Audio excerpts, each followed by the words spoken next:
Pô, aqui é o Marcel Melinski, esse é o Nerds contra o Tempo, e hoje falaremos um pouco sobre o Império Persa, da sua cultura, da sua mitologia e como elas são representadas nos jogos da série Príncipe da Pérsia.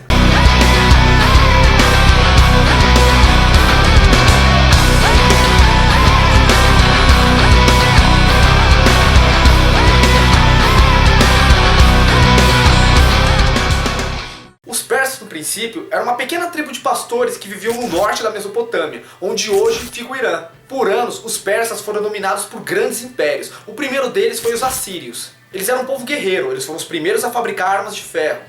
Depois os babilônicos, que derrubaram os assírios e se tornaram grandes conquistadores. Bem, isso até mais ou menos o ano de 550 a.C., quando Ciro II juntou um pequeno exército e partiu para cima dos babilônicos. Apesar do seu exército ser bem menor, Ciro conseguiu atacar e derrotar a Babilônia, construindo assim o Império Persa. Ciro se mostrou um bom líder. Ele deixou que os povos conquistados continuassem seguindo seus costumes e religiões, desde que mantivessem a paz e pagassem seus impostos.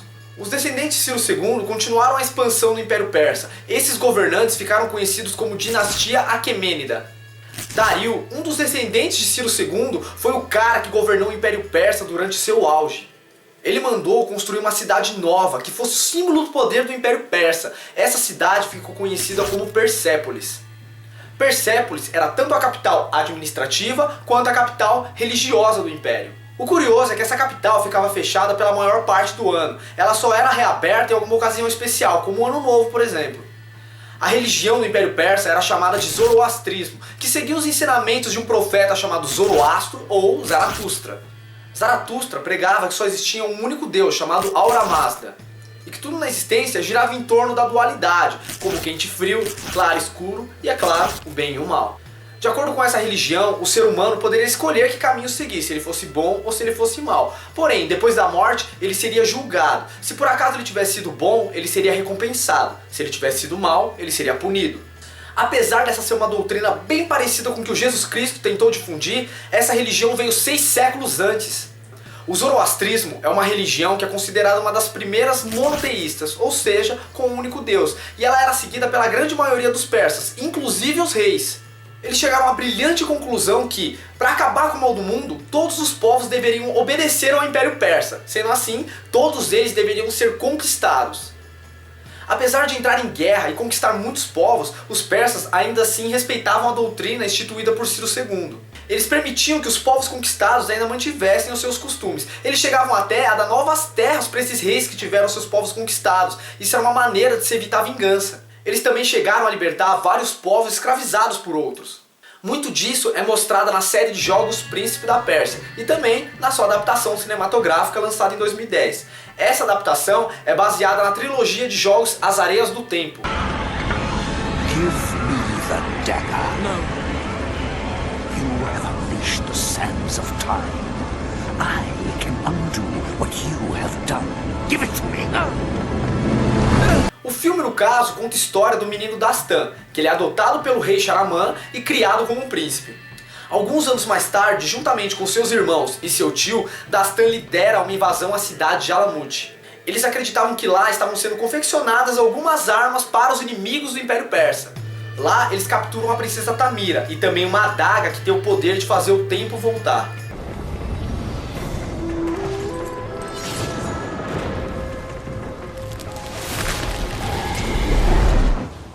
Vários desses nomes que aparecem nessa história aparecem num livro chamado Shahnameh, ou o Livro dos Reis. É um livro muito importante para a mitologia persa. O próprio nome desse livro é a inspiração principal para o nome do rei, que é pai do Dastan. Aliás, diferente do filme, na série Prince of Persia, o príncipe ele não tem de fato um nome. Já no filme, eles resolveram dar o nome para ele de Dastan. Isso porque, no Livro dos Reis, o personagem principal chama Rostam Dastan. No caso, a palavra Dastan quer dizer herói. Esse livro também conta a história de um cara que nasceu bem depois do Império Persa, um sujeito chamado Hassan Sabah, que também é conhecido como o Velho da Montanha.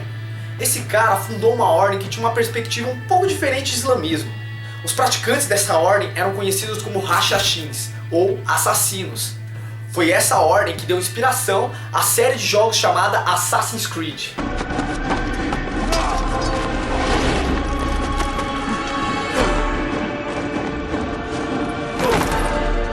Os assassinos assassinos, eles tomaram a fortaleza de Alamut, aquela que aparece no filme Príncipe da Pérsia, e lá eles ficaram até o ano de 1256 depois de Cristo. Depois de eles saírem fora de Alamut, eles se instalaram numa fortaleza na Síria chamada Masyaf.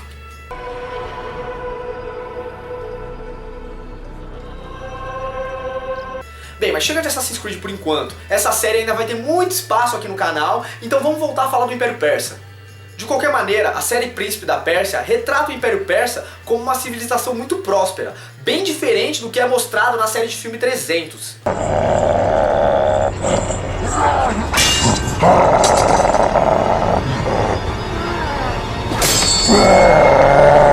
A queda do Império Persa se dá quando o imperador Xerxes é derrotado pelos gregos.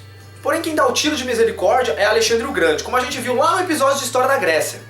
Apesar do Império Persa ter caído lá atrás, a cultura dos persas sobreviveu. Só que isso não quer dizer que eles não tiveram que lutar muito para preservar essa cultura.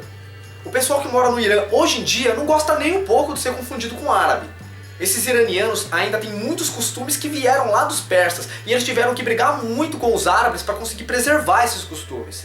Os conflitos mais recentes do Irã, que aconteceram no decorrer do século XX, a gente pode ver na história em quadrinhos e na animação chamada Persépolis, da escritora Marjane Satrapi. A obra é basicamente uma autobiografia em história em quadrinhos da autora. Através dos olhos dela, a gente vê boa parte dos conflitos que o Irã passou no decorrer do século XX. Se você gosta de história em quadrinhos, essa é uma obra quase indispensável. Eu estava morta de preocupação. Eles atiraram nas pessoas. Estava quente, vovó, estava quente. A gente fugiu com o Tadi, mas a gente ficou encurralado algumas ruas mais longe daqui pelos soldados. Também foi feita uma animação baseada nessa história em quadrinhos. Ela é muito fiel e quase ganhou um Oscar. Essa animação ela conta muito bem como que era o dia a dia das mulheres iranianas e todas as dificuldades que elas tinham que enfrentar durante esse período. Então é isso aí, gente boa. Não se esqueçam de curtir a nossa página no Facebook, assinar nosso canal e deixar um comentário aí dizendo o que achou do vídeo e dando ideias para os próximos episódios. Muito obrigado por acompanhar o canal e logo menos a gente se vê. Falou!